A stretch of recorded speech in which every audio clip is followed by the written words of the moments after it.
अस्सलाम वालेकुम cricket fans, मैं हूं आपका मेजबान और आप देख रहे हैं मेरा यूट्यूब चैनल अल फजर क्रिकेट। आज की वीडियो बहुत खास है क्योंकि क्रिकेट की दुनिया में इस वक्त हलचल मची हुई है। क्या पाकिस्तान और बांग्लादेश मिलकर इंडिया का बाइकआउट करने वाले हैं? सऊदी अरब में पाकिस्तान ने भारत को कैसे धूल चटाई?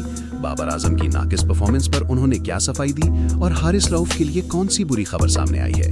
इन तमाम खबरों की तफसील जानने के लिए वीडियो को आखिर तक लाजमी देखें। सबसे पहले बात करते हैं इस वक्त की सबसे बड़ी और सनसनीखेज खबर की। T20 वर्ल्ड कप 2026 के लिए बांग्लादेश और आईसीसी के दरमियान जंग छिड़ गई है। आईसीसी ने बांग्लादेशी बोर्ड को 2 टूक हुक्म दिया था कि आपको हर हाल में भारत जाकर खेलना होगा, लेकिन बांग्लादेश ने भी ईंट का जवाब पत्थर से देते हुए साफ कह दिया है कि कुछ भी हो जाए, हम किसी भी सूरत इंडिया नहीं जाएंगे। बांग्लादेश के इस सख्त मौकिफ ने आईसीसी के होश उड़ा दिए हैं और अब पाकिस्तान ने भी बांग्लादेश के मौकिफ की मुकम्मल हमायत कर दी है। अगर बांग्लादेश नहीं जाता तो टूर्नामेंट का पूरा शेड्यूल खतरे में पड़ जाएगा। अब चलते हैं सऊदी अरब, जहां डबल विकेट वर्ल्ड कप में पाकिस्तान ने रिवायती हरीफ भारत को पछाड़ दिया है। कल पाकिस्तान और भारत के दरमियान कांटेदार मुकाबला हुआ।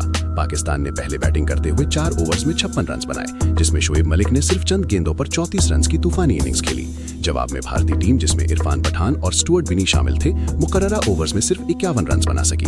यूं पाकिस्तान ने ये मैच 5 रन से जीतकर सेमीफाइनल में अपनी जगह पक्की कर ली है। शोएब मलिक और इमरान नजीर की इस जोड़ी ने सोशल मीडिया पर धूम मचा दी है।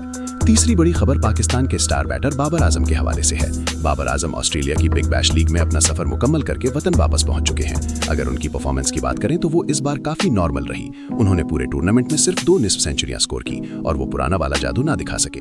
अपने इंटरव्यू में बाबर आजम ने इतराफ किया कि ऑस्ट्रेलिया की कंडीशंस में उन्हें मुश्किलात का सामना करना पड़ा, लेकिन वो अपनी इन गलतियों से सीखकर पाकिस्तान के अगले मैचेस में कमबैक करेंगे।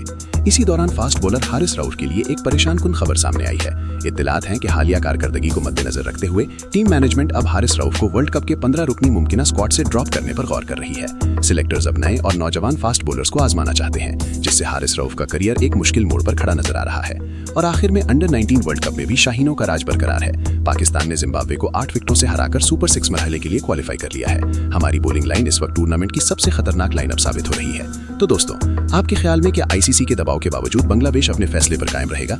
और क्या हारिस रऊफ को वर्ल्ड कप टीम में होना चाहिए या नहीं?